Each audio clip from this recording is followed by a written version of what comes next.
दोस्तों, एक बार फिर से स्वागत है आप सभी का मेरे नए ब्लॉग में। तो कैसे हैं आप सब? आई होप अच्छे होंगे। मैं भी अच्छी हूँ। और आज होने वाली हम लोग के यहाँ भयंकर साफ सफाई। और मेरी बेटी की तबीयत थोड़ी सी ख़राब हो गई, इसको फीवर आ रहा है, पता नहीं क्यों, इसीलिए आज ये स्कूल भी नहीं गई है। और आप लोग देख सकते हैं मेरे रूम में एकदम ना कबाड़ा मचा हुआ है, सामान इधर अस्त व्यस्त है। तो कल है माता जी का पूजा, जिसके यहाँ होता होगा वो शायद जानता होगा। तो इसमें किचन एकदम खाली चाहिए होता है, एकदम भरपूर सफाई चाहिए होती है। तो आज हम लोग के एसी सर्विस हो गया है, मम्मी का, मेरा, दोनों लोग का। तो पहले तो ये सुबह से कूड़ा करकट हुआ, इतनी गंदगी मची हुई थी कि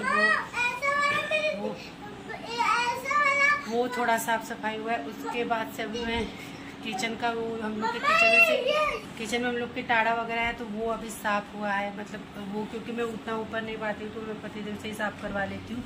तो वो उन्होंने साफ वाफ कर दिया। और अभी असली लड़ाई बाकी है भाई साहब, क्योंकि किचन में ना आज पूरा दिन चला जाता है। वो उसको फिर सामान को, एक एक सामान को धुलना पोंछना, पूरा जो इस पर मैट वगैरह मैंने बिछाया है उसको पूरा अच्छे तरीके से धुलना पोंछना होता है। फिर पूरा किचन धुलना रहता है, पूरा सफाई करना रहता है। तो आज भयंकर, मतलब खा पी के मुझे टंच रहना पड़ेगा, क्योंकि बहुत ही मेहनत आज लगेगा। मैं लगा लूं।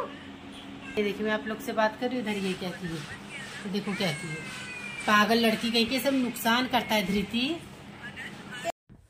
हेलो जी, तो आप लोग देख सकते हैं कि धृति से बात करते करते मैं यहाँ पे अचानक से लेट गई और मैं यहाँ पे रो रही हूँ। क्योंकि जब मैं उस टाइम धृति को बोलने के लिए ऐसे मैं बात कर रही थी, मतलब ब्लॉग अपना बना रही थी, तो अचानक से धृति इतना ज़्यादा अपने लिप्स पे लगा ली कि मैं उसको डांटने के लिए जैसे ही मुड़ी, तो मेरा ना ऐसे बैक साइड में पीठ पे अचानक से कुछ आवाज़ आई और मतलब दर्द होना स्टार्ट हो गया। तो मुझे लगा नॉर्मल सा दर्द है, अभी ठीक हो जाएगा। लेकिन उसके बाद से ना तो मैं खड़ी हो पा रही थी, ना मैं चल पा रही थी। और मैं मतलब एकदम मेरे, ना तो मुझे सांस लिया जा रहा था, मुझे इतनी ज़्यादा प्रॉब्लम हो रही थी। और मैं उस टाइम मतलब बिल्कुल मैं रो रही थी। वो बहुत सारी चीज़ें मैंने सूट नहीं की है। और मेरी मम्मी की हालत भी ख़राब हो गई कि क्योंकि नौमी वाले दिन सबके यहाँ, जिसके यहाँ पूजा होता होगा, सबको पता होगा कि चीज़ें कैसी होती हैं, क्या होती हैं। तो बहुत सारा काम रहता है। और मेरी मम्मी के भी पैर में प्रॉब्लम रहता है, तो वो अपने एज के हिसाब से जितना करती हैं बहुत ही करती हैं। लेकिन जब मैं साथ रहती तो उनको लगता है कि हाँ ये है तो हम लोग मिलके कर लेंगे। लेकिन अचानक से मेरे पेट में चमक पड़ गया और मैं ना तो उठ पा रही ना बैठ पा रही। मुझे ये लग रहा था अंदर से कि अब क्या होगा, मम्मी कैसे करेंगी।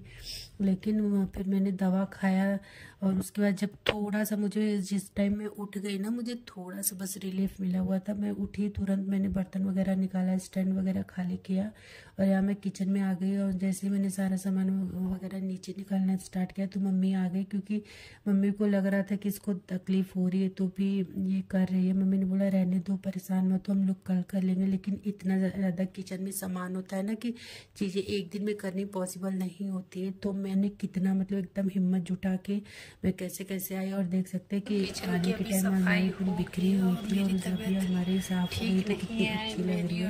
मैं मम्मी को डब्बा देके जा रही थी, तो बहुत प्रॉब्लम हो गई थी, वो सारी चीज़ें मैं आप लोग के साथ बाद में शेयर करूँगी कि क्या हो गया। इतना सारा कपड़ा भी किचन का अलमारी वगैरह, मतलब मैंने क्या क्या सोचा था, अचानक से इतना हो जाएगा। वही होता है ना कि कब क्या हो जाए इंसान को पता नहीं रहता है। तो जो चीज़ें हो आप उस पल को, जिस पल में आप हो, तो यहाँ मैं आ गई पाइप के लिए।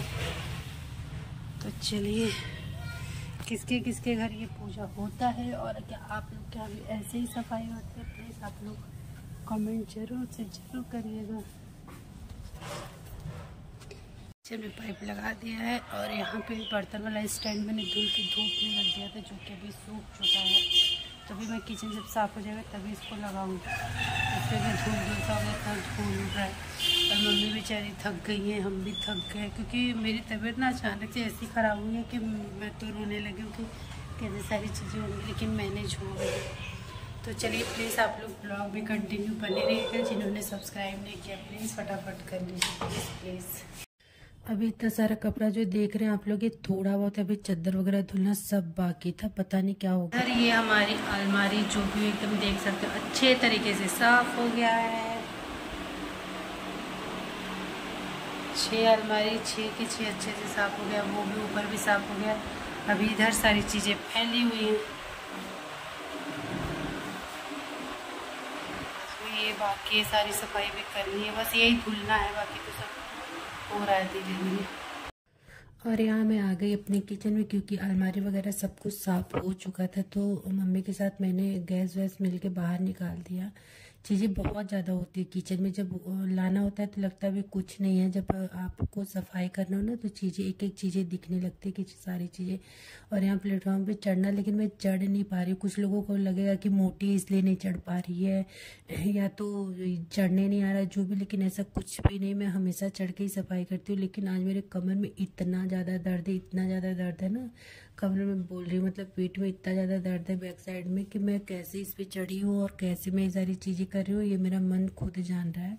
मैं इस स्थिति में बिल्कुल भी नहीं थी कि चीज़ों को मैं साफ करूँ, लेकिन ये होता है ना कि जब जिम्मेदारी आपके ऊपर होती है, या तो आपके घर में कोई जैसे यंग हो कि अच्छा देवरानी जेठानी हो या नंदी हो, तो मतलब वो लोग साफ करेंगे तो आप थोड़ा रिलैक्स हो सकते हो। जब मम्मी साफ कर रही हैं, वो भी, उनको भी थोड़ा घुटने में प्रॉब्लम रहता है, तो भी वो बहुत कर रही थी, मतलब साथ साथ में लगी हुई थी। और अभी मैं धुल भी रही थी ना, तो मुझको बार बार बोल रही थी कि कुछ भी करना होगा तो बताना, कुछ भी करना होगा तो बताना, ऐसे ऊपर मत चढ़ना। वो हमेशा आके देख रही थी, लेकिन होता है कि कम से कम मैं यहाँ लगी हूँ तो उनको ही थोड़ा आराम मिल जाए। तो सारी चीज़ों को मैं एकदम ऊपर चढ़ के पाइप वगैरह लगा के ना प्लेटफॉर्म वगैरह अच्छे से करती हूँ, क्योंकि खाना वाना बनता है तो दाल हुआ, चावल हुआ, जो भी चीज़ें ऑयली चीज़ें होती है तो वो सारा सामने दीवार पे लगता है। तो इसमें मतलब एकदम साफ सफाई चाहिए होती है। जैसे छठ पूजा होता है तो एकदम हम लोग सफाई का विशेष ध्यान रखते हैं ना, तो सेम वही चीज़ें इसमें होती है। और हम लोग क्या, जैसे जो भी डब्बे हम लोग धुलते पोंछते हैं ना, तो उसको उसी किचन में रख देते हैं। बस हम लोग जैसे राई का तेल हुआ, नमक हुआ, हल्दी हुआ, ये सारी चीज़ें हम लोग बाहर निकाल देते हैं, बाकी सारी चीज़ें अंदर रहती है। और गैस बाहर आ जाता है, हम लोग का खाना वगैरह उसी पे बनता है।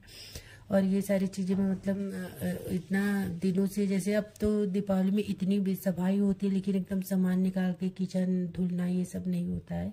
हम लोग क्या, जब ये नौमी का पूजा होता है तभी किचन इतने अच्छे से धुलाई पुछाई होता है। तो अभी किचन आप आके देखेंगे ना, एकदम चमक रहा है। लेकिन जस्ट इसके 2 दिन बाद देखेंगे तो किचन वैसे का वैसा रहेगा, क्योंकि फिर खाना बनना स्टार्ट हो जाएगा, ऑयली चीज़ें बननी स्टार्ट होती है, तो फिर वो दाग वगैरह सब मतलब छोड़ के जाता है। तो हम लोग जैसे बराबर उसको साफ करते रहते, लेकिन जैसे इतना पॉसिबल नहीं हो पाता, क्योंकि घर में छोटी बच्ची भी है तो उसको भी देखना रहता है। तो यहाँ मैं पाइप वगैरह लगा दी इससे, तो इससे धुलने में थोड़ा आराम भी रहता है और आसानी भी रहती है, और सारी चीज़ें करने में थोड़ा लगता है कि हाँ ईजी है। क्योंकि आप कोई चीज़ धुलो और पानी आपको प्रॉपर नहीं मिलता है ना, तो थोड़ी प्रॉब्लम होने लगती है। इसलिए पाइप वगैरह लगा लेती हूँ। मतलब जितनी चीज़ें होती है ना, एक भी चीज़ मैं नहीं छोड़ती हूँ ऊपर। मतलब बहुत सारी चीज़ें मैंने इसमें रिकॉर्ड नहीं की है, क्योंकि वीडियो बहुत ज़्यादा लंबी करने का कोई फ़ायदा नहीं होता है। तो मैंने बहुत सारी चीज़ें इसमें रिकॉर्ड नहीं की है कि कैसे, मतलब बहुत एक बारीकी से काम कहिए ना, वो उस तरीके से किया जाता है इसमें सफाई के लिए। तो आगे भी कैसे हम लोग का पूजा होता है वो सारी चीज़ें मैं आप लोग के साथ शेयर करने वाली हूँ, तो आप लोग ब्लॉग में बने रहिएगा प्लीज़। हेलो जी, तो फाइनली मेरे किचन का काम खत्म हो गया। किचन की साफ सफाई हो गई, अलमारी सब धुलाई पुछाई सब हो गया। मेरी हालत हो गई बिल्कुल बेखराब, क्योंकि पता नहीं क्यों अचानक से ना मेरे पीछे ये, पता नहीं बैक साइड में अचानक से ही धीरे कुछ बोल रही थी। मैं ऐसे पीछे मुड़ के देखी हूँ, ऐसा कुछ आवाज़ आई। उसके बाद मतलब मैं ना तो उठ पा रही थी ना तो बैठ पा रही थी, इतनी हालत ख़राब थी। फिर तुरंत मैंने दवा खाया, कैल्शियम की गोली खाई। उसके बाद तब जाके थोड़ा सा रिलीफ मिला। तो मम्मी का भी पैर में प्रॉब्लम है, तो उनका हमेशा भी दर्द, पैर दर्द वगैरह करता रहता है। पता है मैं बोल नहीं पा रही हूँ, इतनी थकावट सी हो गई है। तो मम्मी भी बेचारी लगी हुई थी। तो अभी यही जस्ट हम खाली हुए हैं, मतलब लगे थे हम लोग 2 बजे का, और 5 या 6 कितना टाइम हो रहा है, 1 मिनट, 6 बजने जा रहा है। तब अभी जाके मैं खाली हुई हूँ। बहुत टाइम लगता है किचन में, और ये माता जी का पूजा होता है तो इसमें थोड़ा साफ सफाई का विशेष ध्यान दिया जाता है। अभी मेरी आवाज़ भी अजीब हो गई, क्योंकि मेरा गला भी दर्द कर रहा है। तो सारी चीज़ें मैं आप लोग के साथ शेयर करूँगी। तो प्लीज़, मैं तो बहुत मेहनत करके एक ब्लॉग अपना बनाती हूँ, तो आप लोग भी थोड़ा सपोर्ट करिए। और सारी चीज़ें होगी, अभी क्या क्या लाना है, कैसे होता है, वो सारी चीज़ें सब कुछ मैं आप लोग के साथ शेयर करूँगी। बस आप लोग ब्लॉग में बने रहिए और अपना प्यार और सपोर्ट देते रहिए। चलिए, मैं तब से थोड़ा सा रेस्ट कर लेती हूँ। पतिदेव भी ऑफिस से आ गए, कहीं गए, अभी शायद दूध वगैरह लेने आते तो मैं चाय वाय बनाती हूँ। और मेरे घर की हालत इस टाइम ना, मतलब ऐसी होती है कि लगता है कि कब सारी चीज़ें सेट होके अपनी जगह पे चली जाए। मतलब हालत इतनी ख़राब है, हॉल में सारा इतना एकदम सामान बिखरा पड़ा है, लेकिन क्या ही कर सकते हैं। तो चलिए पहले मैं थोड़ा रेस्ट कर लेती हूँ, फिर मिलती हूँ कुछ देर बाद। तो यार थोड़ा रेस्ट करने के बाद पतिदेव आ गए थे ऑफिस से, तो हमने चाय वगैरह बनाई, सबने हमने चाय वाय पिया। उसके बाद अब खाना बनना है, तो ये पतिदेव ने कहा कि नहीं रहने तो सब्जी मैं बाहर से ला देता हूँ। और रोटी कल मम्मी ने बनाया था, क्योंकि मम्मी को लग रहा था मेरा शक्ल देख के कि इसको प्रॉब्लम है। और बाकी कपड़ा वगैरह मैंने सब कुछ धुल लिया, वो सारी चीज़ें मैंने रिकॉर्ड नहीं की है। तो प्लीज़ आप लोग ब्लॉग में बने रहिए, आगे मिलते हैं नेक्स्ट।